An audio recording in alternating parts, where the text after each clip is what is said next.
Hello, everyone. Hello, Grandmaster.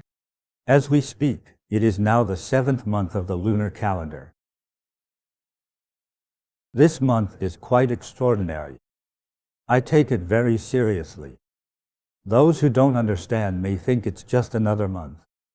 I understand how significant it is, and I think we need to be careful. In the 7th lunar month, there is an important festival called the Buddha's Joyful Day. It is also the time when Earth-Store Bodhisattva uses his compassionate and miraculous powers to open the gates of hell. It allows for the beings in hell and the hungry ghost realm to be released, if they're destined to be released. It's possible they can be liberated. It's that kind of day. Whether you believe it or not is up to you. Anyway, I believe in this. There are stories that will make you believe in this. When I was young, I didn't believe in gods or ghosts. But after so many years, I went from disbelief to gradually believing. I learned, felt, and saw too much. So today, I'll talk about the Buddha's joyful day with you, and the important events that surround it. I talk about this to help you find liberation. What liberation? From any misfortune, of course. How does misfortune come about? It's from our karmic creditors from our past and current lifetimes. Do you know what karmic creditors are? It sounds like they have a grudge against us. That's very close. Maybe we owed them something in our past lives. They want us to pay it back. We owe them something. These are called karmic creditors. Maybe we deceived them, we took their money or their love, or directly harmed them, and so on. People ask about the difference between this day and the Qingming festival. Qingming festival is for remembering one's ancestors. In the past, ancestors had a grave. After a year, some graves would be weathered by wind and rain. In the past, graves were not made of stone. They were mounds of earth. After heavy rains, the graves would be washed away by the rain. You would need to repair the grave, and maybe clear the weeds that grow around it. The most important part was the offerings. It's not the same now. The Qingming festival is about commemorating your ancestors. What about the 7th lunar month? It's about how to settle the grievances and debts with our creditors. In the distant past, over many lifetimes, we have harmed all kinds of forms of life. We need to repay these debts. We caused harm when we were ignorant. Now, we're no longer ignorant and we must resolve these issues. If we don't, disasters will follow. Repaying debts isn't just about paying back money.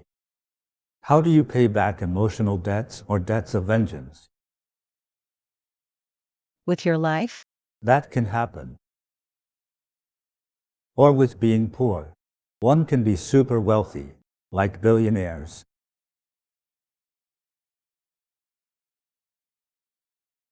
But one careless investment wiped it all out. Their wealth vanished overnight. And they lost everything, right? Some families are killed overnight in revenge. Some died in earthquakes while others survived. And then, there are also the debt collectors. Who are they? Your children.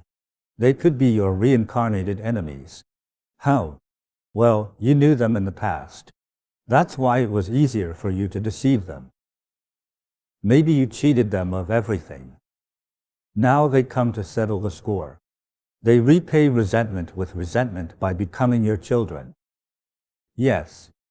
They're going to squander the wealth you worked hard for all your life on gambling. In just a month or two, the entire family goes bankrupt. This is all about repaying debts. There are other debts that are repaid through destruction.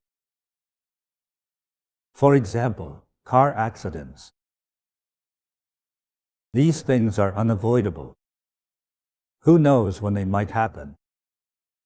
Right? So some debts are repaid with one's life. And many debts can't be settled with just one death. It's terrifying to think about it. It could take several lifetimes. So, the topic we're discussing today is how to eliminate bad luck. That's it. We really need it, Grandmaster. Grandmaster, please teach us how. Did Buddha teach any methods to liberate the beings in hell? How can we repay the debts to our karmic creditors? I'll tell you all about it today. There is a sutra called the Ullambana Sutra. It's very short. During the Buddha's time, over 2,500 years ago, he had a highly skilled disciple. His name was known as Maudgalyayana. He was the most powerful in terms of supernatural powers. Sun Wukong in Journey to the West knows the 72 transformations, right? Maudgalyayana might surpass that. He was an important disciple of the Buddha. One day, while he was meditating, he suddenly thought of his mother. Where is my mother?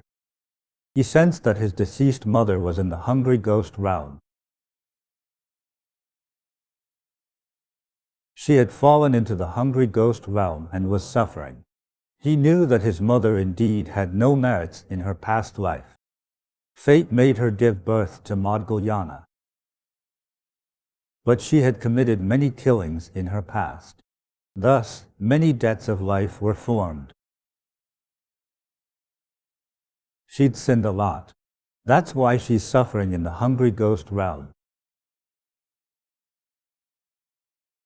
She was starving and the ghosts were beating her, whipping her, and burning her with fire. How could her son bear to watch this? With his divine abilities, he teleported to the hungry ghost realm. With his alms bowl filled with rice, he intended to feed it to his mother.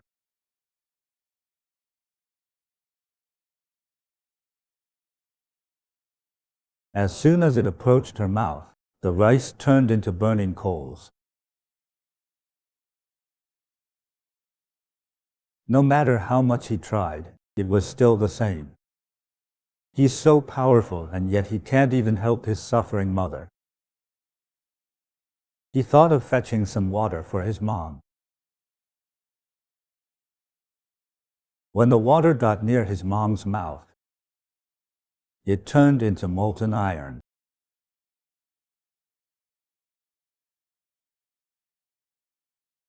It was hot liquid iron. It looked like lava.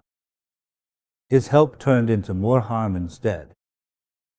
He tried his best, but it was useless. As soon as the water reached her mouth, it turned into molten iron. His mother was suffering endless pain. He had no choice left. He wept as he went to ask Buddha. He told the Buddha what he witnessed in the hungry ghost realm. The Buddha said that no divine ability is powerful enough to overturn karma. Remember that. His divine abilities were exceptional, but they were not enough to overturn his mom's karmic debt. That's how it is. He could help other people, but not his own mother. Why? Because what she owed she had to repay through suffering. What can be done then? No child can bear to see their own mother suffering. Maudgalyayana begged the Buddha for a solution. You know, not everyone is as lucky as he was. He cultivated divine abilities and became the Buddha's disciple. But for those who don't know who the Buddha is, what can they do to liberate their suffering parents? The Buddha told him to seek out the monks and practitioners from all directions.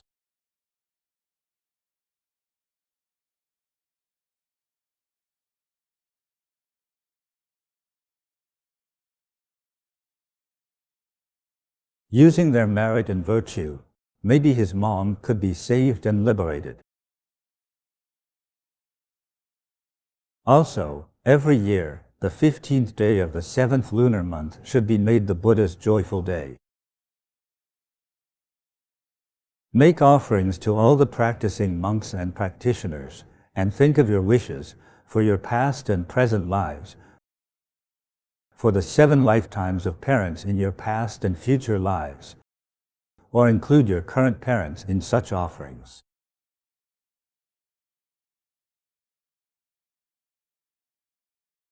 The merits of such offerings will immediately liberate your parents from the 3 evil paths.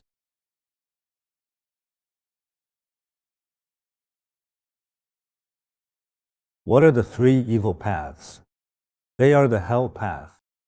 Hell has 18 levels. Every level is to torture. The second is the hungry ghost realm, and the third is the animal realm. The merits can help them escape from these 3 evil paths and be reborn in the heavenly realm or the human realm.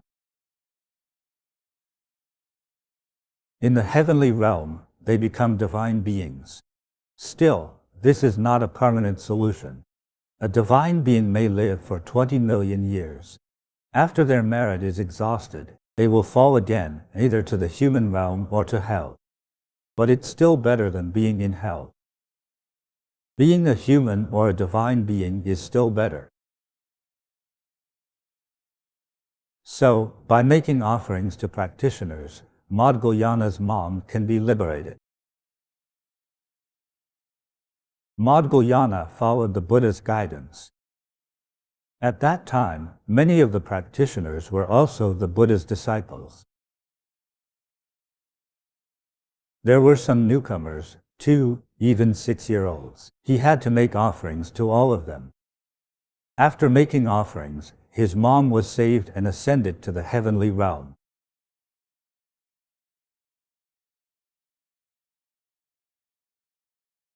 So the Buddha said that if we want our parents or ancestors of 7 generations to quickly be liberated from the 3 evil paths, we should make offerings to practitioners.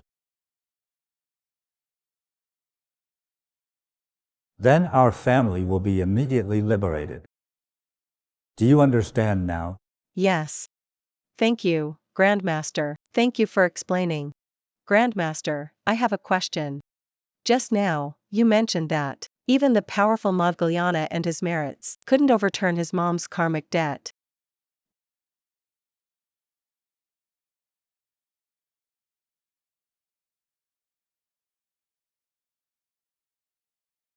That's what the Buddha said. If you become a disciple of the Buddha and gain some supernatural powers, does it mean you don't have to repay your debts?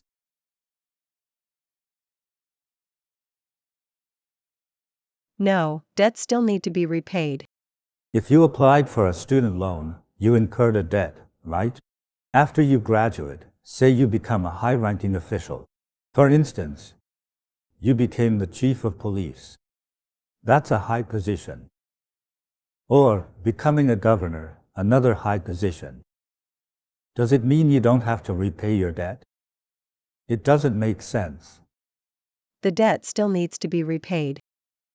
Being a governor doesn't mean the money you owed before is written off. Your position in the world and the money you owe are 2 different things. Your position today is due to various circumstances. But your debt is still unpaid. You still owe your creditors. When you promise to clear your debt in a year but instead postpone that to 18 years, Of course, the lender would come to ask for it.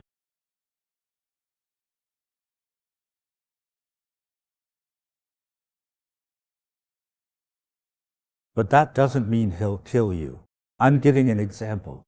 No matter what position you hold, no matter how much power you have, if you owe a debt, you must repay it, right? Here, we are talking about debts in a deeper sense, not just monetary debts. For example, I deceived you in money and love. I don't love you, but I say I do. There are many ways to commit crimes. If I was a robber and killed you, that's direct harm. Or, in a past life, I was a butcher. I killed pigs for a living. I had no feelings towards pigs. If people pay me, then I'll do it. Like I said, I didn't feel anything. But when a pig is killed, does it die with a grudge? We are not pigs, but let's put ourselves in their place. Just think about it. It is also a sentient being with feelings. When you kill it, it dies with a grudge. Regardless of why you are killing it, it will die with a lot of hate. The butcher will think, don't hate me, hate the people who buy your meat. But the pigs are not going to just let you off the hook for killing them. You're leaving behind this karmic debt. If it's one butcher, how many pigs are slaughtered in a year? That's a huge debt. When you hire more butchers to do it, you could end up killing tens of thousands of pigs a year. What if they're not pigs, but humans? The resentment from such killing is immense. Much karma accumulated over lifetimes is due to our sinful deeds.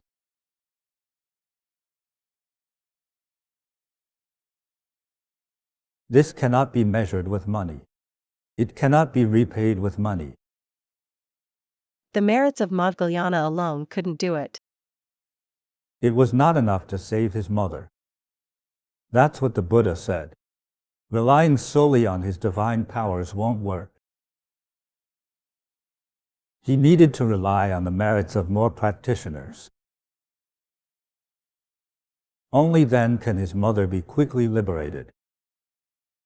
I think we should follow this advice. I think it's a good way. Thank you, Grandmaster. I have another question. In the Ullambana Sutra, the Buddha said, offering to the monks allows our parents from the past to be reborn as humans or divine beings. Can we, practitioners of medicine Buddha's teachings, benefit in the same way? I wish to delve deeper into the topic. The Ullambana Sutra talks about the benefits of making offerings to the monks. If we practice the medicine Buddha's teachings, can it help our family and let them be reborn directly in the Eastern Pure Land? All right. Your question is pretty good. As mentioned in the Amitabha Sutra, when a person passes away and is reborn in the Western Pure Land, they will still have all of their karmic debts with them.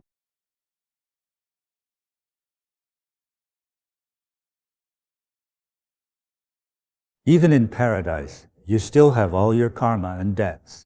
After you arrive, you might soak in the blessed water for many years, and then practice inside the lotus flower for many more years. After countless eons, you will emerge as a Buddha. I think this is a way for Buddha to help everyone understand. My understanding of the medicine Buddha and the Eastern Pure Land is not like that. If you believe in the medicine Buddha, when you are about to pass away, the medicine Buddha will, along with sunlight and moonlight Bodhisattva, the three of them will come to welcome the person.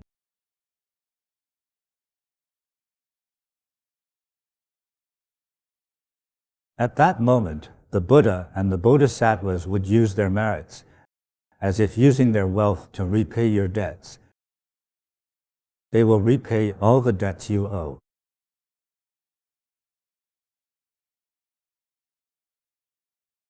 They think, since you believe in me, I will repay your debts for you. Such great compassion. You passed with karma, but actually, the Buddha helps you clear it. Like restoring a phone to factory settings. Think about your phone with all its photos, videos, contacts, and various games and content. One day, if I find all these meaningless, I can reset it back to a clean slate. With just a click, your phone can reset to its factory settings. Medicine Buddha can do this. He uses his merits to repay our debts for us. That's how it works.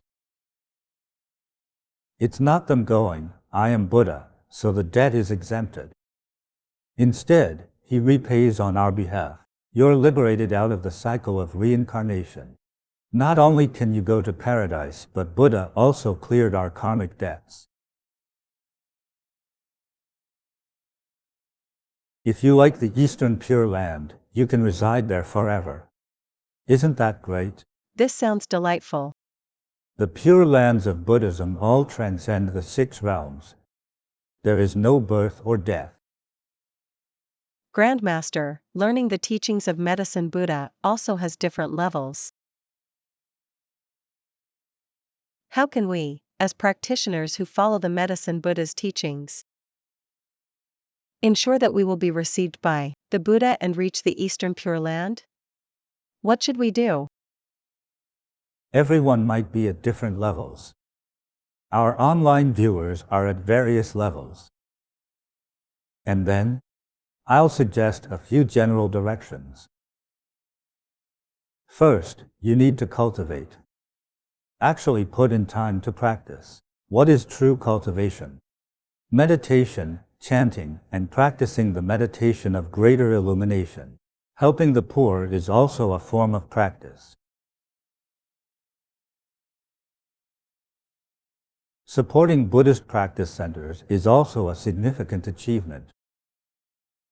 When we build a center, you can offer to gild statues of Buddha and Bodhisattvas and print scriptures. Nowadays, not many read books.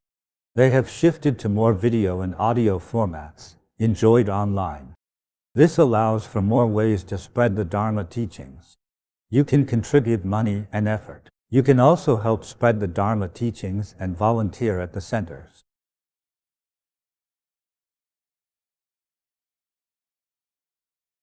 Volunteering is very important because you're always in a cultivation environment. You are naturally influenced. If you roast peanuts at home, you will carry the peanut scent. Same idea. You are naturally imbued with compassion and gentleness and have a compassionate heart like a bodhisattva. In such a state, it becomes easier to ensure your future passing to a better place. There is one more crucial point. You need to have a firm determination to be reborn in the Eastern Pure Land. This genuine wish must be certain. Don't be indecisive and uncertain of where you want to go. You said, I've prayed to Jesus. I've also chanted to Buddha and have believed in everything. In the end, after you pass away, Buddha might think someone else will take care of it. It's like calling your friends. I'm arriving at the airport at this time. Can you pick me up? I've informed 7 or 8 people. They might think, since 7 or 8 people know, someone will surely go pick you up. I'm busy now anyway. Hence, your faith must be firm. You'll then be able to go when the time comes. I have seen many cases where at first, they didn't believe at all. Eventually, they practiced due to poor health. They said they believe in Medicine Buddha so that they can be reborn in the Pure Land. Many people wondered if it was true or not. They remained uncertain until their final moments. Many people witnessed firsthand that Medicine Buddha really came. There have been many such cases. Thank you, Grandmaster. Thank you for explaining the Ullambana Sutra, allowing us to learn from Maudgalyayana. Through offering to the monks, he saved his mother from the hungry ghost realm. His mother committed many sins in the past, which led her to be reborn in hell. Many people commit evil deeds in this life and face punishment in this life too. These are true stories of cause and effect. I want to share a story with Grandmaster and the online viewers about the karma for killing chickens. This is the story. In 2002, a 28-year-old man killed his parents, who were in their 60s, late at night. The couple were tied to their bed while asleep. Their throats were slit, and blood splattered everywhere. Blood stains were all over the walls. The killer fled the same night. He was later captured in a small southern city. It was later found that the murderer was the family's only son. Spoiled since childhood, he had a very arrogant and obsessive personality. Due to financial reasons, after getting married, the young couple continued living with his parents. Conflicts and disputes happened often. A few days before, the murderer had another argument with his parents, demanding money to buy a house. The parents said they had no money, and blamed the son for not having a job or any capability. He embarrassed the parents in front of the neighbors. This triggered the son's evil intent to kill. But can this really fully explain the murderer's motive? There are many spoiled sons in the world. And many families have disputes too. Why did he develop such intent to kill his own biological parents? They found a shocking confession in the case files. The murderer said, "I wanted to kill them for a long time. They were useless, and couldn't even buy me a house. They might as well be dead. I've been planning this for months. But they are my biological parents. I didn't want them to die painfully. I thought of poisoning them. But I changed my mind, poison would burn their intestines. Then I thought of bringing them to the reservoir, and then push them into the water to drown. But that plan failed too. After much thought, slitting their throats seemed best. Less pain, and a quick death. Hearing this sends a shiver down the spine. The murdered couple ran a live chicken stall at the farmer's market. Their business was good. According to neighbors, the couple would tie up live chickens and hang them upside down on a wire. They then grabbed the chicken's head and slit its throat. Blood would splatter everywhere. They collect the blood from below. Blood can be sold too. They did this their whole lives, and made quite some money. It's said that this skill of slaughtering chickens has been passed down in their family. They spent their lives killing chickens. They slit the throats of countless chickens and were killed by their son in the same way. Is this just a coincidence? This story is indeed tragic. It's very sad to hear such a story. Such a story is truly unfortunate. The slaughtering of live chickens and cattle is very common. They would have never thought that in the end, they would die in the same way.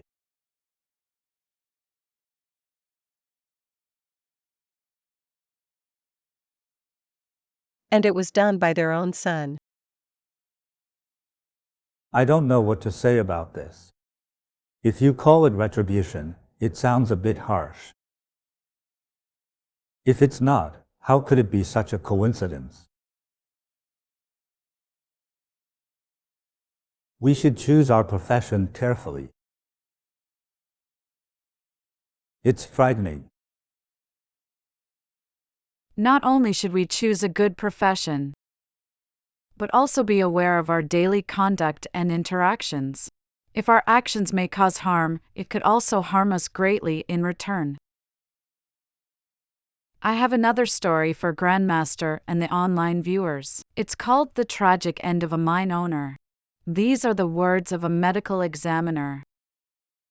He said, "I am a forensic officer. From numerous clinical cases, I have found that good deeds are rewarded and evil deeds are punished. This is absolutely right. Let me tell you a real case about a mining accident. The mine owner is Mr. Zhao. He opened a small coal mine in a small town. This coal mine had no operating permits and no safety measures. It relied entirely on connections with local officials. It was obvious that he had powerful connections. After the accident, investigations were unsuccessful and the case was transferred. The accident was a gas explosion that caused the mine to collapse, killing one and seriously injuring two others. According to the unspoken rules, such accidents are handled by giving large compensations to the workers' families. This usually settles the matter, but coincidentally, there was a nationwide inspection at that time. Mr. Zhao was then detained. When we went to collect evidence from Mr. Zhao, we were told that Mr. Zhao had diabetes. He was sent to the hospital. I arrived at the hospital and met Mr. Zhao, who is in his 50s, with a robust build and a loud voice. He had a very tough personality and was uncooperative. He sat by the bed, barely responding to my questions. As I was about to leave, he told me, "Don't worry. In less than a month, someone will bail me out." He was right. Due to various interferences, the case proceeded very poorly. Just as Mr. Zhao was celebrating, thinking he would soon regain his freedom, his diabetes and gallstones flared up severely that night. The detention center couldn't keep him, but his illness did. Since then, Zhao never left the hospital again. After more than 4 months, the case was finally decided. Zhao was sentenced to 6 years in prison, but he couldn't go to jail. Because his health was deteriorating, his sentence had to be served in the hospital. He had money, and so he could still live in a clean and tidy single room. Every time we met, his eyes were wide open. It seemed like he always had something on his mind. Once, he asked me, "Do you believe in any religion?" I told him that I am a Buddhist. He sighed and said nothing. After a while, Mr. Zhao was transferred due to his severe condition. The prison processed his medical parole. Strangely, not only could the prison not keep him, the hospital wouldn't admit him. It seemed even the king of hell didn't want him. When I saw him again, he had been bedridden for almost 8 months. His weight had rapidly dropped to 45 kilograms. Although I studied medicine, I had never seen such an emaciated body. His eyes were deeply sunken, his cheekbones stuck out, and his lips were purple. His ribs protruded, each one clearly visible. When he breathed, his ribs slightly rose. It felt like they could break with a touch. His thighs were even more shocking to look at, they were as thin as his arms. His skin was very loose, hanging directly on his bones. There was no muscle left at all. He underwent surgery for his gallstones, leaving a small wound on his stomach. Because of his diabetes, the wound wouldn't heal, and it kept getting infected. The surrounding skin was ulcerated. His skeletal appearance is enough to give one nightmares. Normally, a patient this emaciated, due to multiple organ failures, should have no strength left to keep his heart beating. But Mr. Zhao stubbornly and painfully clung to life, refusing to die. Although he repeatedly told me that his only goal now was to die, death seemed most comfortable. Every minute and every second, he was in extreme pain. Once, he refused to eat for over 10 days. His heart was failing, and the doctors were certain he would die. Yet, he miraculously survived. For a long period, I was too busy with work and did not go to see him. One day, he asked a nurse to call me. He requested my presence that evening. In a very faint voice, he told me about something that happened over 10 years ago. He was just starting out, running a small coal mine. Due to a lack of funds, he got someone to trick the mentally disabled homeless into going down the mine. He didn't pay them any wages. He only needed to hire a few security guards. After he got his first payout, to cover up the truth, he sealed off the mine with the miners inside, leaving them to starve and suffocate to death in the dark. His confession was later confirmed. The police unearthed more than 20 skeletons at the described location. Zhao continued to stay in the hospital for nearly half a year more.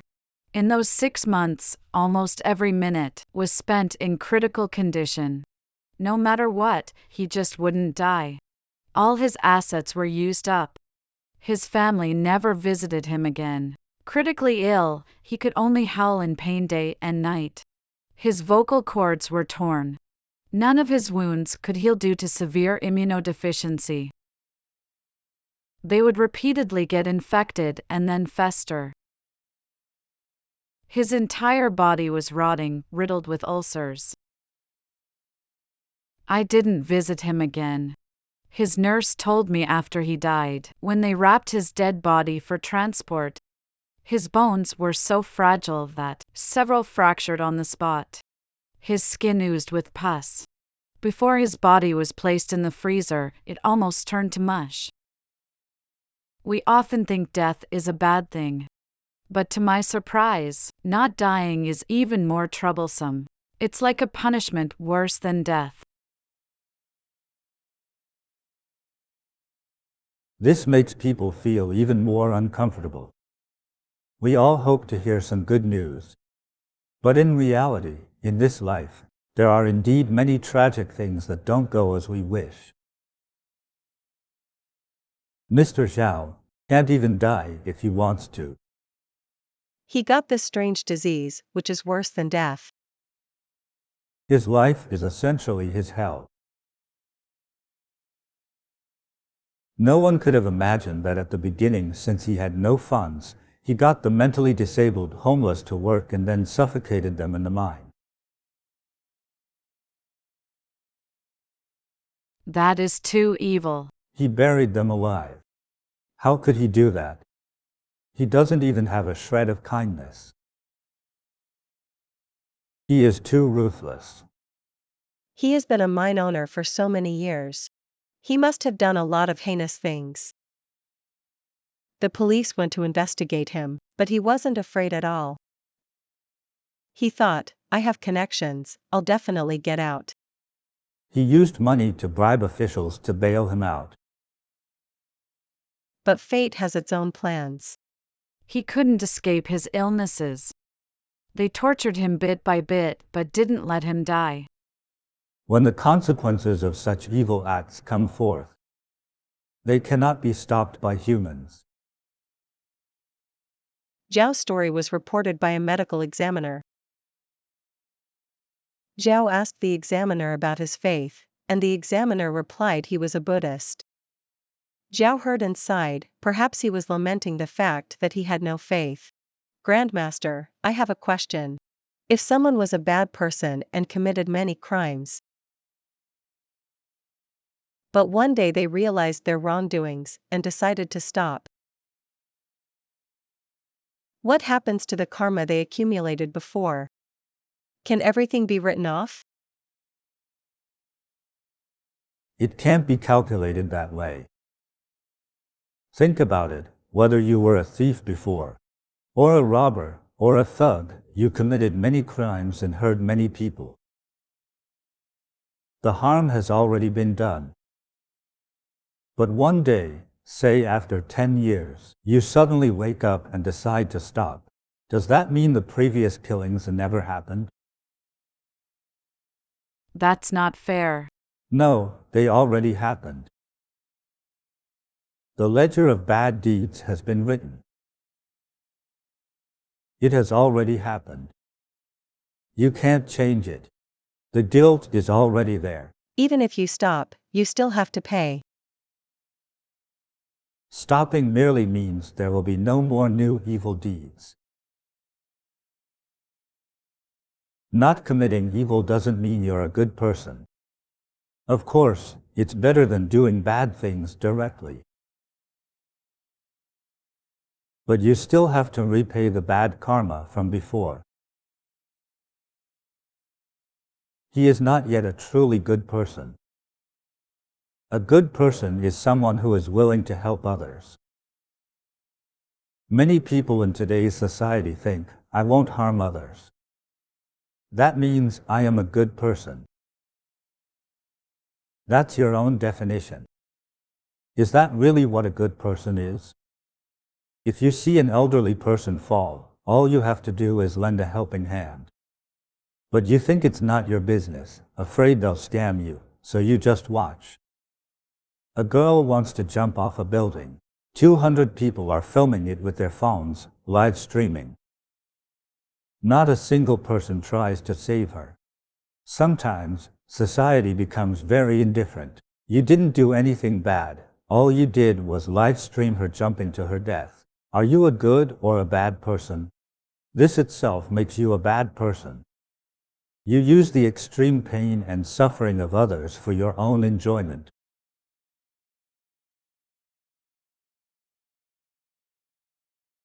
That is a bad person. Sometimes, our selfish definitions of good and bad are incorrect. What's correct is set by the heavens. Just because you stop doing bad things doesn't mean your past sins are erased. It just means you are not stealing or killing now. As for the crimes committed before, you will be punished accordingly when caught. If you killed 5 people before, but now you stop, it doesn't mean everything is fine. The law will not forgive you. Those who were hurt will not forgive you either. I remember Grandmaster once told us a story. It was about a great cultivation master from the Song dynasty. I forgot his name. He was a state preceptor, a teacher to the emperor. His title was given to him after being examined and proving he indeed was a great cultivator.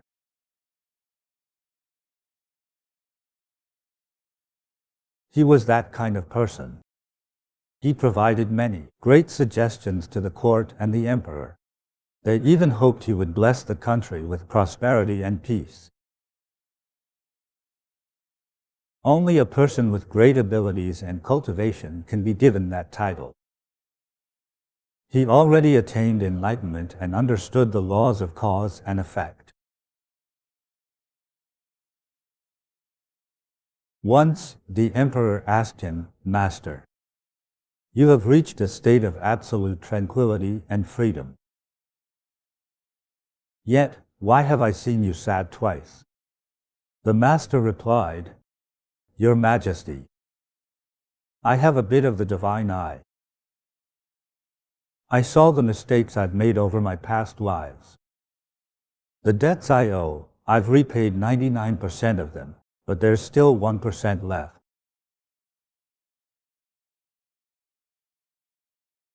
I've tried to repay back the last bit in every life I've had. I've been a monk for 5 lifetimes already. This is my 5th time as a monk. In these 5 lifetimes, I've been repaying my debts, but I always miss the person I owe the most. Sometimes, it's just a matter of an instant. We pass each other on the street, not recognizing each other. In this 5th lifetime, with my divine eye, I finally know that my karmic creditor is in another city.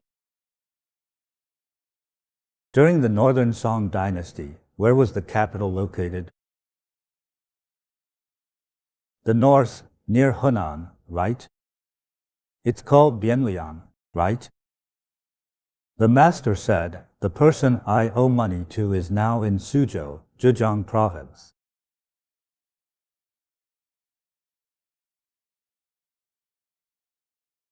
The master was in Dianliang, which is now Hunan province.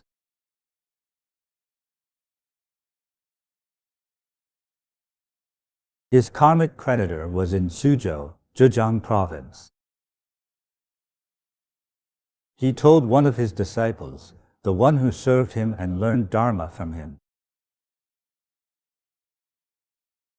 "We must go immediately to repay my debt. I need to find my karmic creditor."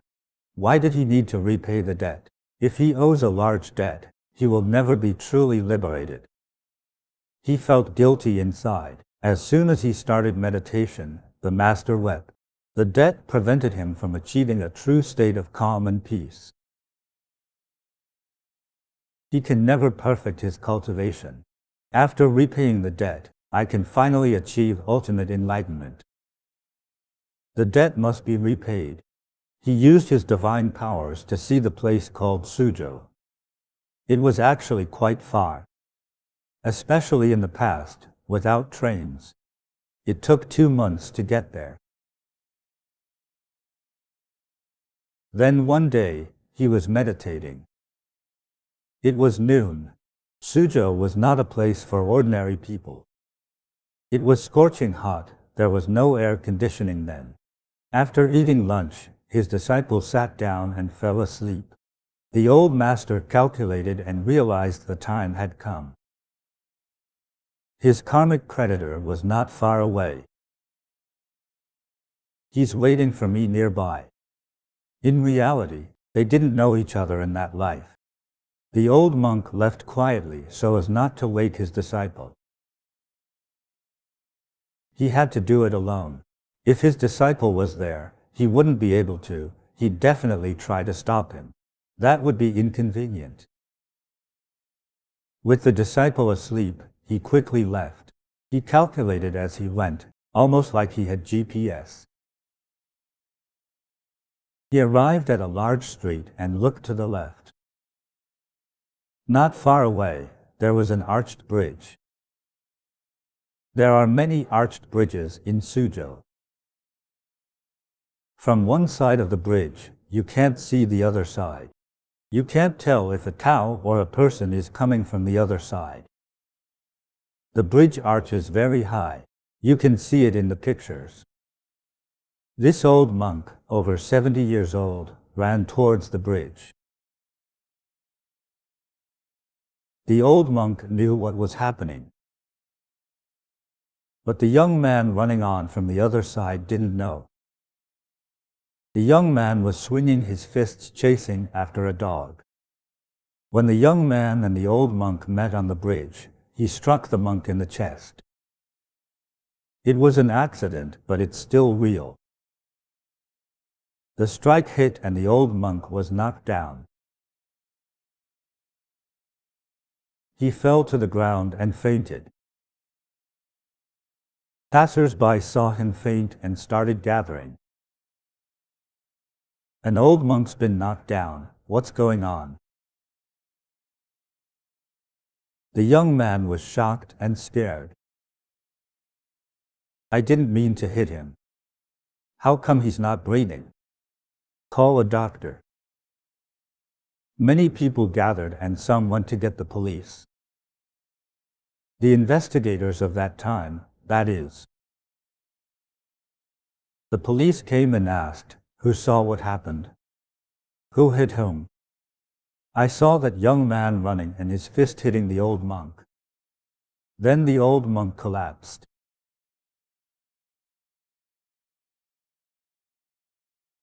At this moment, the old monk's disciple woke up to find his master gone. He sensed something was wrong. He also used his GPS calculations to search for his master. Where could he be?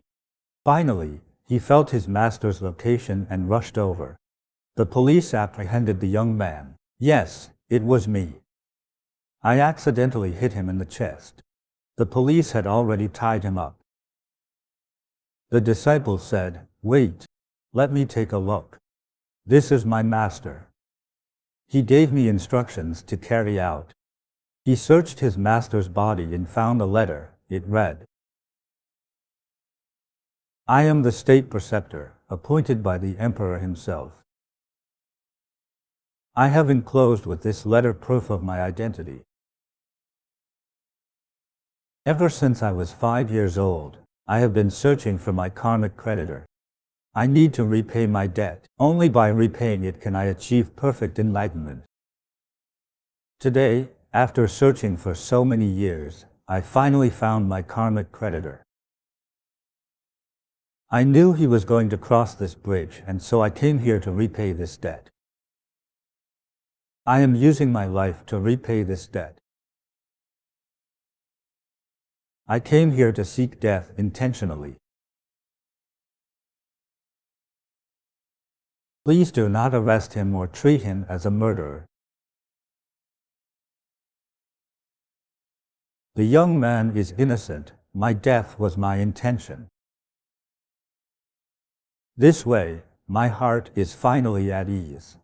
In the next life, I will finally achieve true peace and tranquility. That's the letter. The police read the letter, and with the disciple acting as witness, the disciple said, "My master kept talking about this matter. All debts must be repaid, and he only had one debt left. In one of the old monk's past lives, there was once a warhorse that was injured. The horse needed time to mend and recover from its injuries. But his family, thinking no one will notice, killed and ate the horse. The young man that struck the monk was the warhorse in his past life.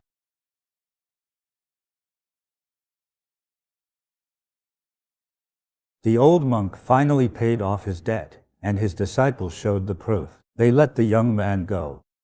For a practicing Buddhist master, if you have karmic debts from past lives, achieving enlightenment will be very difficult. Say, a master teaches 3 disciples the same Dharma, in the same environment and setting. One scores 100 points, another scores 20, and another scores 60. Generally speaking, those with higher wisdom and less karma from previous lives score higher. Their brains are also smarter. Those with heavy karma are not as smart. They might be less intelligent, leading to foolish actions. The process of cultivation and enlightenment is similar. Additionally, because of this, our karma from past lives sometimes affects us even during our practice. Halfway through, you suddenly say, "I don't believe in Buddha or Grandmaster anymore. I want to do something else. I'll learn carpentry." It's easy to give up halfway like this. Moreover, there are cases where you misunderstand the Buddha and your master's teachings. You completely distorted the matter. It's twisted and becomes the wrong knowledge and wrong views. These examples are all obstacles formed by past life karma. They prevent you from having the wisdom to recognize what is true. These are real possibilities. Karma not only obstructs ordinary people, but even great masters are also hindered by it. It's very important to clear your karma and repay your debt. Thank you, Grandmaster. This story is very touching and inspiring. It is deeply enlightening. The old master used his life to repay his final debt. We would like to ask Grandmaster to teach us what other methods we can use to help us eliminate our bad karma. There are many methods.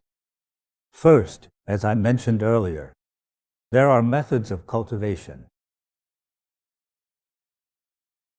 For example, chanting, our meditation of greater illumination, and any other Buddhist cultivation methods.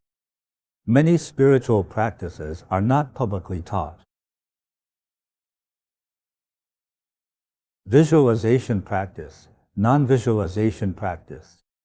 Sitting meditation and other methods, the key is to practice meditation. The second method is easier.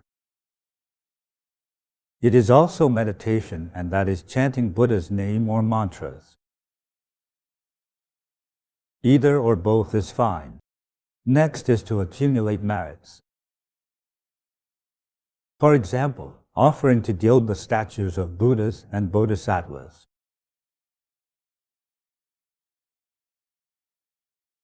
In the past, there were also people helping to copy and print sutras. Another way is to teach the Dharma to others. If you see someone ignorant but has the opportunity to learn Buddhism, you go teach them. Additionally, supporting places of cultivation. If there is a temple near you, you contribute money and effort to support it. Also, make offerings to monks and practitioners. The term monk implies a noble meaning. Supporting these monks. If they become Buddhas in the future, your merit will be a part of their enlightenment. For a true self-cultivation master, no matter the level of their achievement, no matter if they become a Buddha in the future or not, your offering to them will bring boundless merits, because they are already sages. We are just ordinary people. Offering to a sage itself is a great merit. Grandmaster, is it good to offer light for karmic creditors? Offering lights to karmic creditors is repaying debts by eliminating karma. This is another aspect. This is not meditation. If you have no other practices, places like our center and other temples, we will have different methods to help eliminate bad karma and gain merits. One common method we know is offering light before the Buddha. We borrow the power of the Buddha to help us repay debts from past lives. It's like you contribute $1, and the Buddha's power magnifies it 10,000-fold. This way, the repayment is much faster. Offering lights, gilding Buddha statues, volunteering. Teaching others, making offerings. Contributing money and effort. And helping others achieve enlightenment. Also, sincerely vowing to be a compassionate and kind person. These are all things that we must try to do. If you can persist, and even move the Buddhas and Bodhisattvas with your sincerity, then you will receive great blessings. The Buddhas and Bodhisattvas will give you great blessings. We'll be able to repay our karmic debts early. If the debts of karma are settled, then you are liberated. You'll have smooth sailing in life. You'll enjoy health and longevity. Your family is happy. Isn't that wonderful? If a person is weighed down by a lot of karmic debts, there will be many obstacles. It will affect the whole family. Everyone will face obstacles. The old and young will each have their own. In any case, life is not peaceful. This is due to heavy karma. Can volunteering at meditation centers help us eliminate our karma? This is very important. I mentioned this earlier. One way to accumulate merit is by volunteering at a true cultivation center. In such an environment, the compassionate teachings of Buddha will influence you, allowing you to learn and transform from being unkind to kind, and then to greatly compassionate. From a selfish person, you will transform into someone who loves everything. This entire transition process usually happens through long-term learning. This leads to a genuine and fundamental change. From being selfish to becoming a person of great compassion, this itself is the transformation from an ordinary person to a sage. Your debts and other burdens will be quickly resolved. It is a very effective method. Thank you, Grandmaster, for giving us such good methods. I want to share a story from our Silicon Valley Center. It's from our student, Xiaomeng. Let's listen to her story. It's about how her deceased mother was guided by the Buddhas. Hello, Grandmaster. My mother passed away during the Mid-Autumn Festival in 2013. At that time, we knew nothing about the concept of liberation. So, we didn't perform any ceremonies for her. In the years following her passing, I often dreamed of my mother. She appeared in various places in my home. Once, I dreamed of her sleeping beside me. Another time, I dreamed of her in a dark, desolate mountain area. She was wearing the clothes we last put on her. Her head was down and her eyes were vacant. Previously, I thought I dreamed of her because I missed her too much. After that last dream, I started to have questions. Why was she in such an environment? Why did she have that expression? Did she not know she had passed away? Did she not know where she was? I had no answers to these questions. Then, my father and I found out about BodhiMeditation and learned of the practice of light offerings. So we offered a 49-day light for her. A few months later, the night before I was to attend a class taught by Grandmaster Jinbodhi, I had a dream. In the dream, my parents and I arrived in the Pure Land. We stood on an open field. It was around 5 a.m. The sky was dark blue. Near the horizon, the color shifted from blue-purple to red-purple, with a hint of pink in between. A giant Buddha statue gradually appeared in the sky. It was enormous. Then, one by one, more Buddha statues began to appear. They filled the entire sky. 4 gigantic Buddhas appeared in the 4 directions, east, south, west, and north. There were also 8 heavenly kings near the horizon.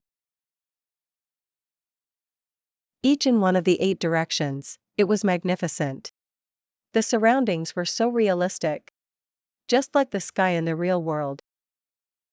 I didn't blink, because I wanted to take in the entire scene. At that time, I wasn't sure which deities they were. After attending Grandmaster's class, I could finally identify them. The 4 Buddha statues were all medicine Buddhas. And the 8 heavenly kings were Vairava. After that, I also dreamed of my mother. Every time I dream of her, she is in the Pure Land. It is always around 5 in the morning. She has returned to her youthful appearance. Short wavy hair and wearing a white t-shirt. I am always very happy to see her. Once, I saw her and chased after her. She playfully hid from me, laughing. It felt like she was playing hide and seek. Through Master's teachings, I've understood everything. There's a bond between us and our deceased loved ones. Only when they are at peace, can we be at peace. Our whole family is deeply grateful to you, Grandmaster. It is through your boundless merits that my mother was able to be reborn in the Pure Land and live eternally at ease. This also brought blessings to us. Thank you, Grandmaster. This is truly auspicious. From how she describes it, I believe her mother is now in a very good place. Many people will dream of departed relatives in bad situations, but they don't know the meaning. Meanwhile, they themselves face troubles in life. After learning from Grandmaster, they understand dreams are warnings. That's when they understand why they should offer light to the Buddhas. After that, they'd dream about their family in a happier place. Yes, many people don't understand this. This is more evident in regions without religion. In places with a long religious history, people are more aware of this. Now that you know, you should do more good deeds. We, as the living, often have no idea where our deceased loved ones end up. But there's a very strange phenomenon. After our family or close friends pass away, we often dream of them in different settings. It happens frequently to some people. Some people dream of deceased relatives and friends in a state of loneliness, fear, poverty, hunger, and terror. Such dreams imply inauspiciousness. The souls of the deceased have gone to an unpleasant place. We can't be sure which level of hell, but it is definitely not good. However, often through some means, either by yourself or with the help of cultivators, the dreams can change and imply good. How is this possible? It's hard to interpret it with our own knowledge. But it's good if you have auspicious dreams. Usually, it's the soul coming into your dream. It could be your friend or a relative. They're telling you not to worry because they're fine. They appear in your dreams. Or they might say, they're not well and need help. In that case, you need to perform meritorious deeds to help them. That's how it is.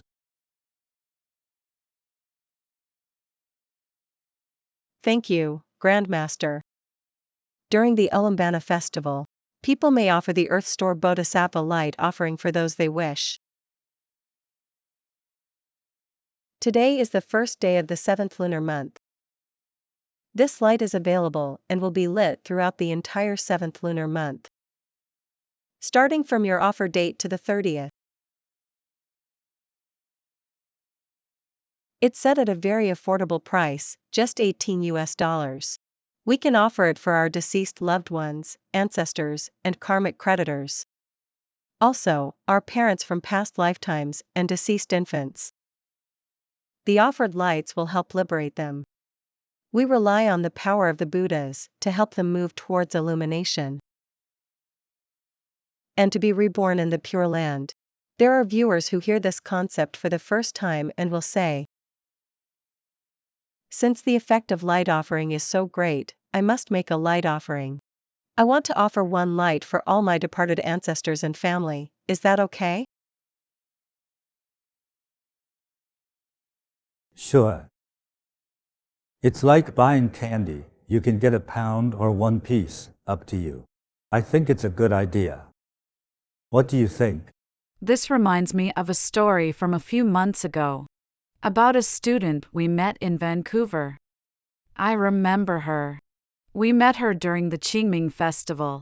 She was very fortunate to be able to speak directly with Grandmaster at that time. She mentioned some issues. She had an accident.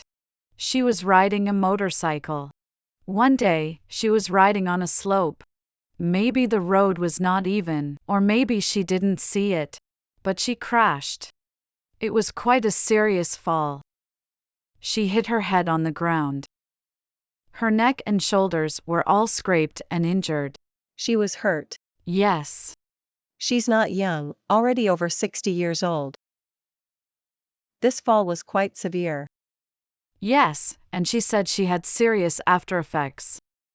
She had headaches every day. It felt like a concussion and she felt terrible. She wanted to ask for Grandmaster's help. I remember Grandmaster used the divine eye to look at her.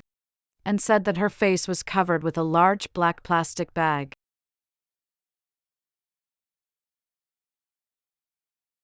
You know, like a big garbage bag. There's no way she could see the road being covered like that. Yes, exactly. Grandmaster told her that a male ancestor kept throwing himself at her face.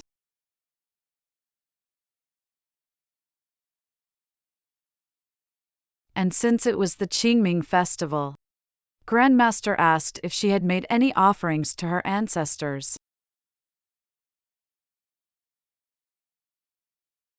She was very proud and said she'd offered a light for all her ancestors.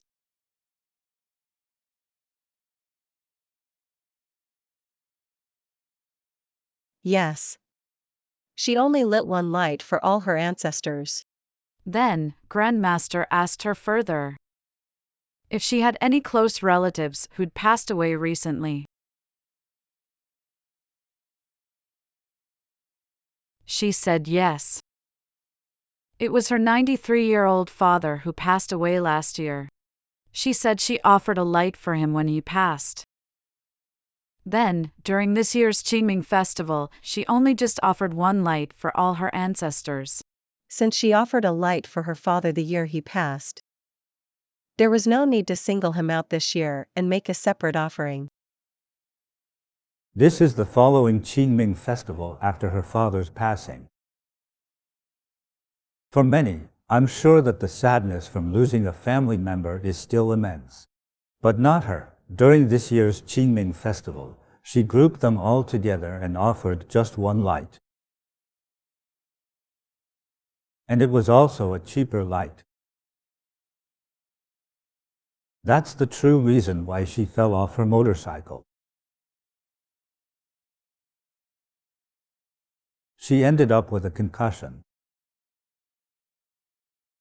Her bones were almost broken. This was because her ancestors were displeased. To put it bluntly, that's the issue. Luckily, she met Grandmaster, who reminded her that that was still her father, and she needed to do good deeds for him, so that he could be guided by the Buddhas. She took the advice and made more light offerings. I believe she will get better and better. Thanks for your reminder, Grandmaster. Wow, she really only lit one for all of them.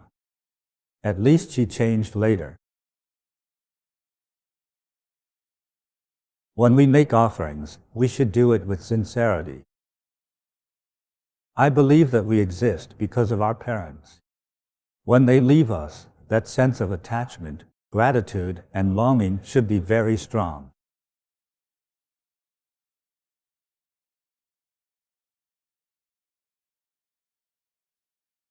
When she was there with me, you were all there, right?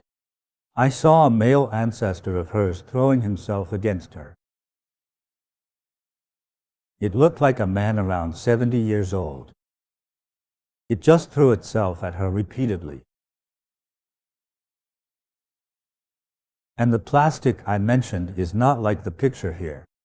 It's not like a bag is covering her face. It looked like gray metallic duct tape had covered her entire face.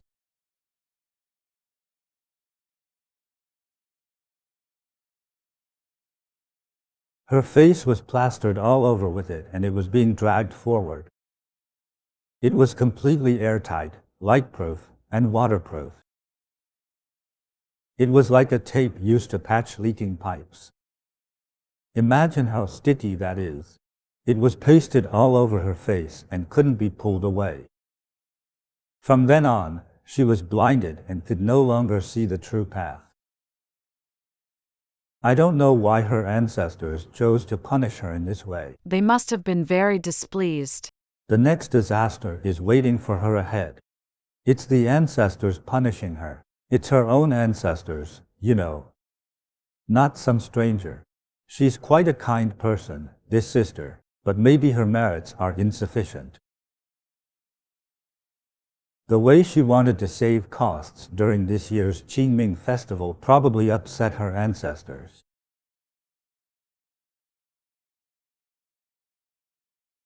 I said sincerity matters the most. From the Buddha's point of view, what she did was not wrong. But from a human perspective, it feels like this is a bit too stingy. What she did, to me, feels a bit inhumane.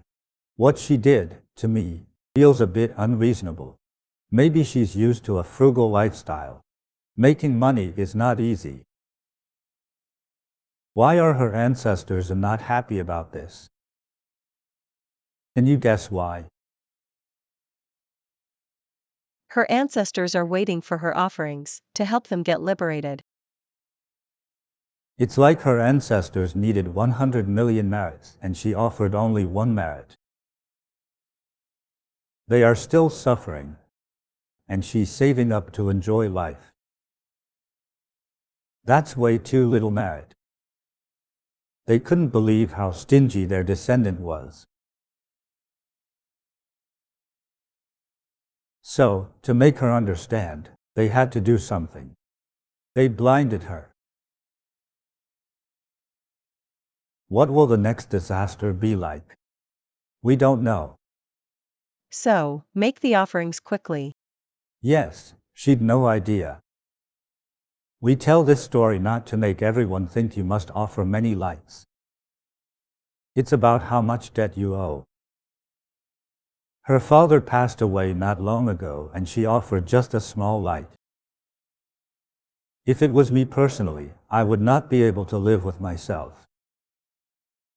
It's her father, so I think she could do better. Just one small light and for everyone. Her ancestors wanted to teach her a lesson. That's troublesome. She wasn't aware of this. Fortunately, she came here and was told the right way. I always speak the truth. The truth can be unpleasant, but it's better to be honest. I told her a male ancestor kept throwing himself at her. It's not as gruesome as the photo, he just clings to her relentlessly. This will bring disaster to her. When disasters befall us, if we don't have the chance to be guided, we might never realize that it's because we didn't do enough good deeds for our ancestors. So when disasters come, many people don't even realize it. Be thankful if you have the chance to hear Grandmaster's teachings and perform good deeds for your ancestors to save your life. During these important days, like the Qingming and Ullambana festivals, you should consider making offerings. Right now, there's an option where each light is only $18. Offer it to your ancestors so they may be blessed with liberation. As I previously stated, I am not saying this to make you offer more light. That's not the intention. I just want you to understand the principles. How many lights you offer should depend on whom you're offering to, and how much debt you owe. The low price is because we want to make it easier for you. Performing a small meritorious deed is better than doing nothing. But less means it may not be enough to repay the debt.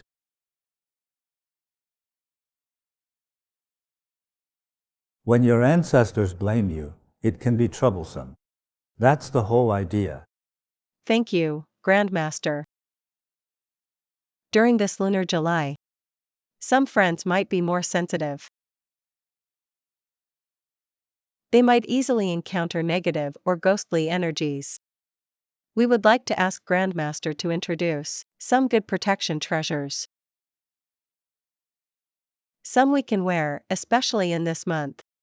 Treasures that can protect us and help us get through smoothly. In the month of lunar July, when we were in Taiwan, many strange things happened in this month.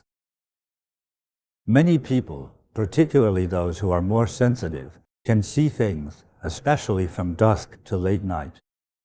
It's like the gates of the underworld have opened. Many spirits that have the chance for liberation come out wandering. Sometimes, more sensitive people can see or feel them. Those related to you are either your karmic creditors or ancestral relatives. Or perhaps they are your friends from a past life. I remember in Taiwan, Qinghai, and Tibet, where Buddhism is prevalent, many people would place some food as offerings on the roadside this month. While offering food, they would say, "Hey friends passing by and invisible friends, I have a little something here. Come eat some and drink some. I hope you set off early and have a blessed and safe journey." Why do they do this? First, it's a wish to offer. Second, asking them not to come to me as I'd already made my offering. Many people are likely to see or encounter these things in lunar July. Be careful. It's better to carry some protection treasures to wear on the body and to put them at home. Nowadays, we often drive the car around too. At this time, you might encounter some evil spirits. I investigated several people who had accidents. When an accident almost occurs, the steering wheel and brakes of the car go out of control.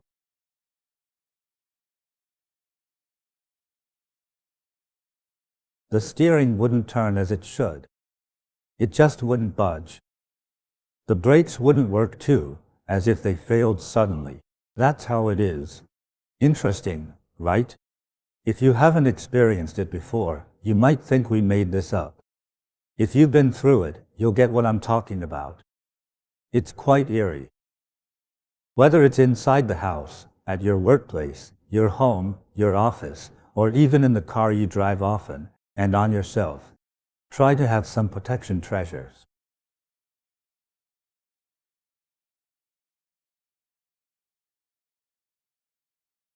This way, you are well protected and your safety is assured. If you don't have it, things might happen. For example, Mom says, bring some Advil just in case. You say, I never get headaches.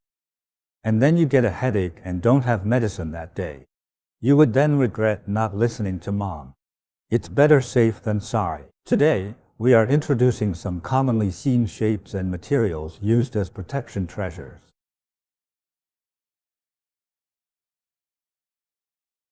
Many people don't know. We talked about this before. The very powerful ones are like rhinoceros horns. Rhinoceros are almost extinct. They are an international protected species. There were many in the past. The rhino horn itself is calming and protective.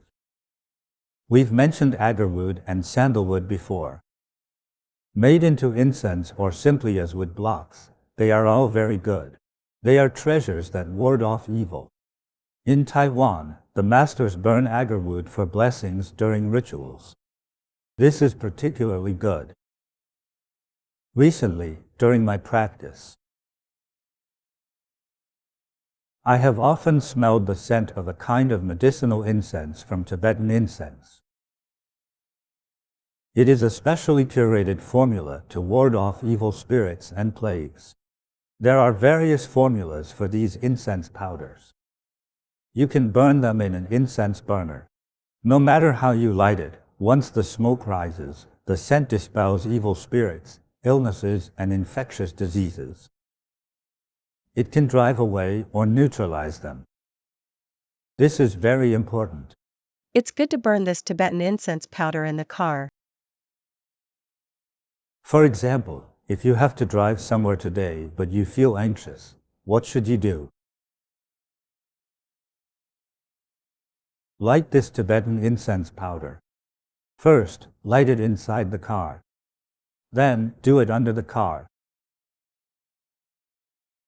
This might help avoid a disaster.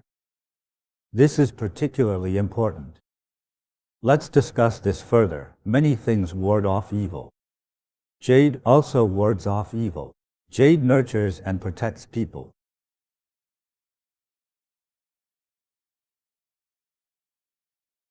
I often think about buying or collecting them. It's similar to the ox horn pendant, but its material is mostly agate. Some have these natural patterns inside. Sometimes, people even seek out shamans to use certain scientific methods to create patterns through firing. This serves to ward off evil and enhance energy.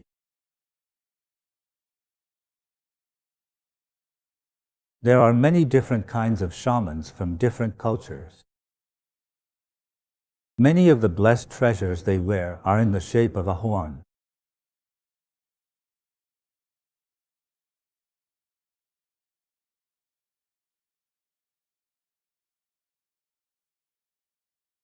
Approximately horn-shaped. Thus, this energy is particularly strong. This material is agate. The patterns on the agate you see are almost natural. We use its original natural patterns. If there is a large piece of agate that can be cut and polished into a horn shape, if the patterns are more regular and symmetrical, that's even better. Some are transparent, while some are semi-transparent. It's rare, and we have prepared some for you. These horn-shaped agate Z beads have a very good effect of warding off evil. It enhances a person's endurance. It boosts a person's courage to avoid being scared. It dispels evil energy, bringing peace and calm. It also enhances spirituality. My master told me that whether it's a cow or a dragon, the horns enhance the animal's sensory abilities.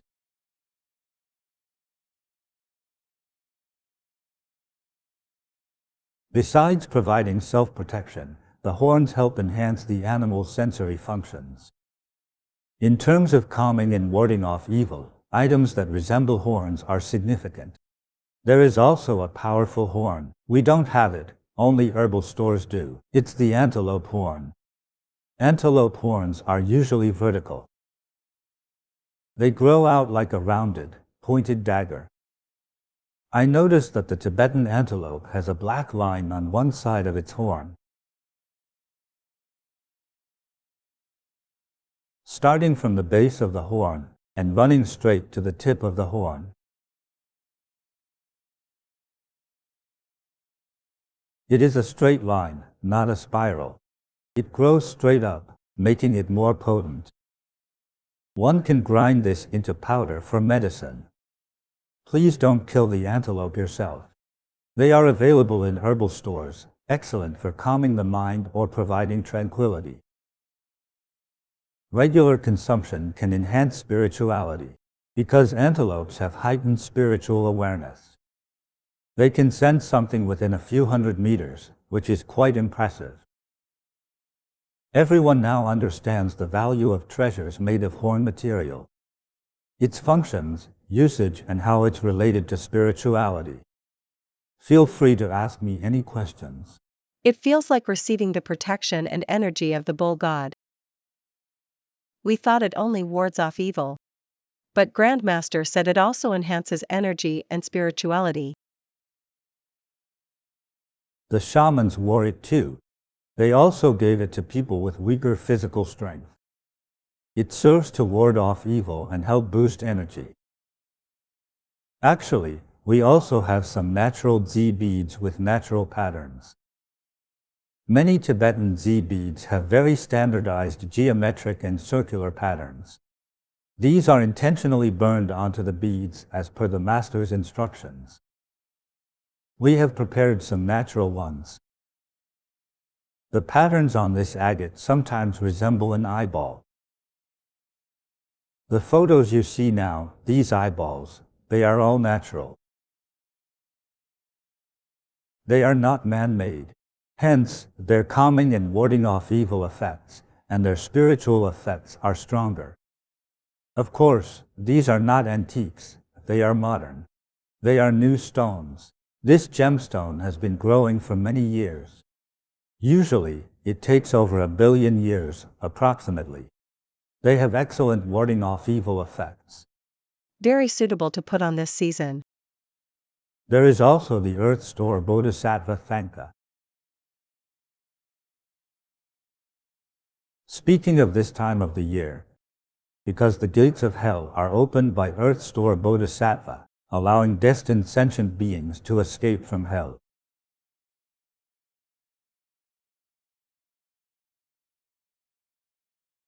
As mentioned in the Earth Store Bodhisattva's Vow Sutra, the Buddha said that if someone worships, sculpts, or paints and offers to Earth Store Bodhisattva, the 1,000 square kilometers where you live will be auspicious, peaceful, safe, and beautiful.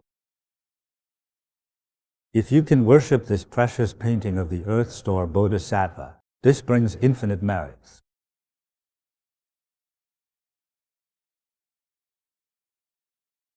What else is related to this? There is also the Mahakala. We now have this special small version of the Mahakala. It's very convenient to carry around and take it with you when you go out. What you see right now is a slightly larger version. Especially when you travel, many hotels and environments may not be comfortable. Sometimes, you may feel uneasy and uncomfortable. Carry it with you and put it on your bedside table. Then, pray in your heart. If you can, bring the incense with you too. Light 2 sticks of incense. Mahakala will protect you. Full of energy and unstoppable. Everywhere will be safe and secure. How wonderful! It will also help you achieve family harmony and increased wealth. That's great. Thank you, Grandmaster. We talked about agarwood and sandalwood incense. There's also the Tibetan incense powder. If anyone needs it, please come get some and burn it at home. In the past, when we were in Hebei province, I remember, after someone passed away, many families were afraid. They said the ghost would go to someone's house and stay there. They had a way to combat it. They would burn wood and sprinkle the ashes on their windowsills and doorsteps.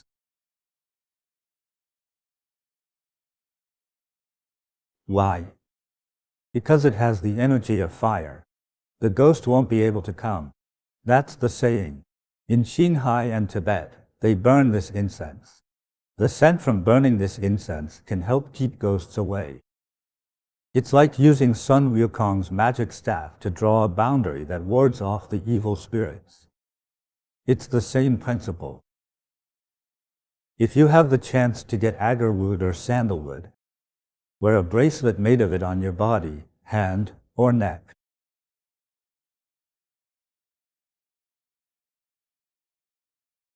Even just wearing one bead is good. Wearing a string of it will have a better effect. This way, evil spirits won't come. Anyway, that's the principle. Our agarwood and sandalwood smell really wonderful. Many love wearing them. Very fragrant. Wearing them makes you feel peaceful and grounded. Actually, agarwood and sandalwood are used as medicine. They can be brewed into tea. I've drunk it many times, especially agarwood tea. I know 2 people selling agarwood. They test their incense and can confirm that all ingredients are natural. They use a small, sharp knife to shave a small piece, then light up the small piece of wood and cover it. After a while, the fragrance will seep out. It's sweet, fragrant, and comforting. For those with cardiovascular issues, simply smelling it is beneficial. It can be added to water. There was a person with angina. After drinking it, the angina was immediately relieved. It has some medicinal properties. You can look it up online. According to traditional Chinese medicine, many natural items can be used as medicine. Such a good incense for warding off evil is itself a treasure for preventing and curing diseases. Thank you, Grandmaster, for introducing so many wonderful treasures today. This time of year, all our meditation centers are making it convenient for everyone so that they can receive these treasures and wear them immediately. Starting from today, about a week from now, these will be available on the Sabian website. These Ullambana treasures will also be available in each meditation center. Yes, every meditation center. Let's see which meditation centers will have them. Starting with North America. In Canada, we have the Vancouver and Toronto meditation centers. Here's the contact information. You can go to the centers and find them. In the United States, we have Los Angeles, Silicon Valley, San Francisco, New York, and Boston meditation centers. They will have these ready too. In Asia, starting from Taiwan, we have the Taipei Meditation Center, New Taipei, Taichung, and Jiayi Meditation Centers. Then in Korea, we have Seoul White Jade Meditation Center, Ansan, Busan Haeundae, and Busan Siamayan Meditation Centers. And also Singapore Meditation Center, Jakarta Meditation Center in Indonesia, and Bangkok Meditation Center in Thailand. Then in Malaysia, we have 8 meditation centers.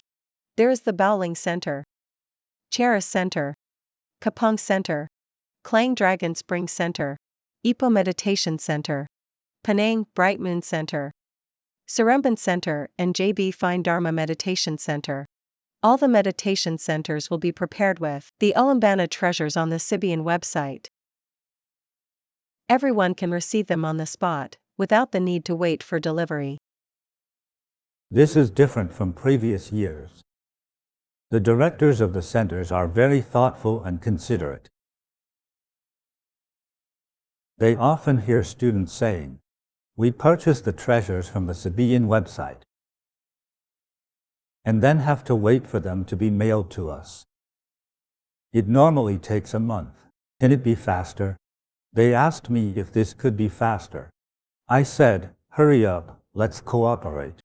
For all the requests made by our centers, our online store will ship them all as fast as possible. Express delivery normally takes 3 days. To be safe, let's say it takes at most 7 days. These treasures you see on the Sabian website. Our staff at Sabian will send them out at the fastest possible speed. They have already delivered them to each meditation center. This way, everyone can get these treasures as soon as possible and then put them on. Dispel disasters, bring good fortune, and receive the blessings of the Buddha and Bodhisattvas. Most importantly, this saves time. Grandmaster is so thoughtful and considers everyone's needs. It's easier for everyone too. Otherwise, you only see photos on the website. But at the meditation center, you see the real object itself. You see the real thing and can hold it in your hands. Try it out and see if you like it. It will be a better experience. Thank you, Grandmaster. Grandmaster also blessed this batch of treasures again. We saw it in the photos just now. Grandmaster has put in a lot of effort. He hopes to deliver more of the Buddha's light to everyone. To help everyone eliminate disasters and achieve good fortune. Resolve the issues of our karmic creditors through our practice, good deeds, and light offerings.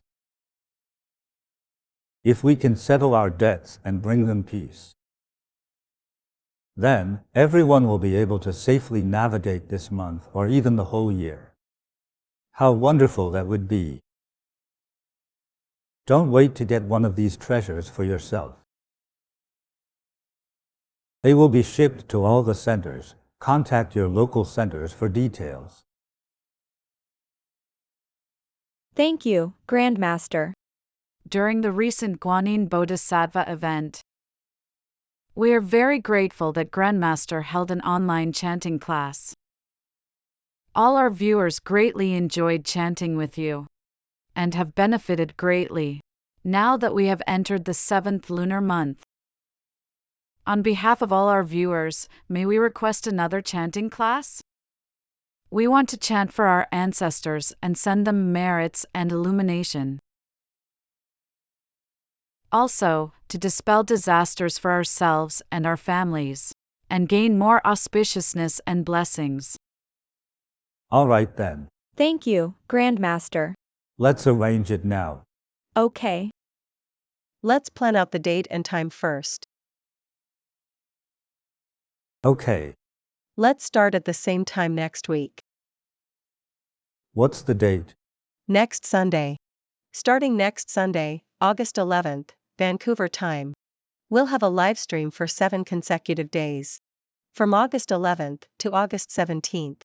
Vancouver time, 6 p.m. 2 hours each day. Is that okay, Grandmaster? What's the Taiwan, Singapore, Beijing time? From August 12th, Monday, to the 18th, starting at 9 a.m. Great, the 18th is also the day of the Ullambana Festival. Lunar July 15th, the Buddha's joyful day. Very good, I approve. Thank you, Grandmaster. We will follow Grandmaster and chant for our ancestors and karmic creditors. Liberating them is to liberate ourselves. It will bring peace and blessings to ourselves and our families. Received. Thank you, Grandmaster. We learned a lot today. We are very grateful for Grandmaster's teachings. Good things are worth repeating. A reminder that the Earth Store Bodhisattvas light offering is being lit starting today. It will last for 30 days. It will be lit the entire lunar 7th month. The earlier you offer, the longer it lasts. We must share this news with our friends and family. This is also a good deed. The earlier to light the offering, the sooner you gain the merits. The days only decrease from here. But if you light it now, you get a whole month. The price takes into consideration our global audience. It's very low. We hope all can benefit from it. Everyone can have the chance to offer for their ancestors, karmic creditors, parents of past lifetimes, and more. You can offer them the illumination and protection of Buddha, so they can be blessed and happy in their world.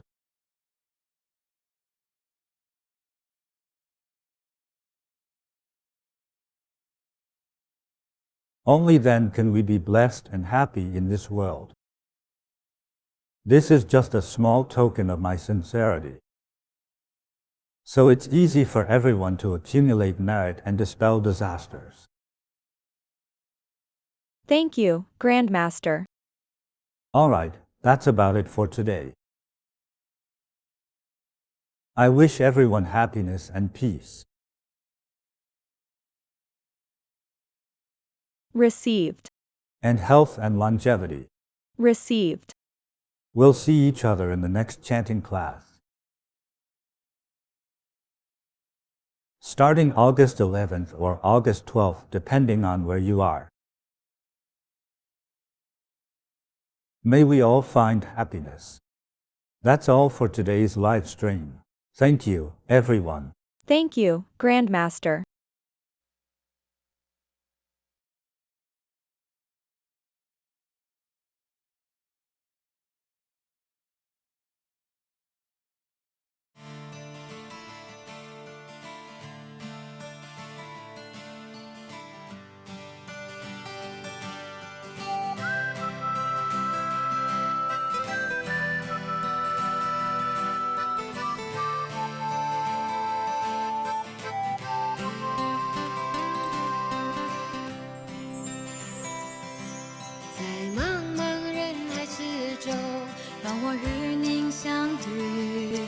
小小的红点里，人生就此欢喜，我快乐了，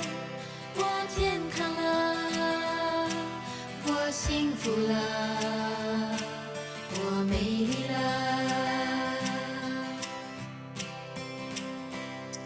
在茫茫人海之中，让我与你相遇。小小的红点滴，人生变。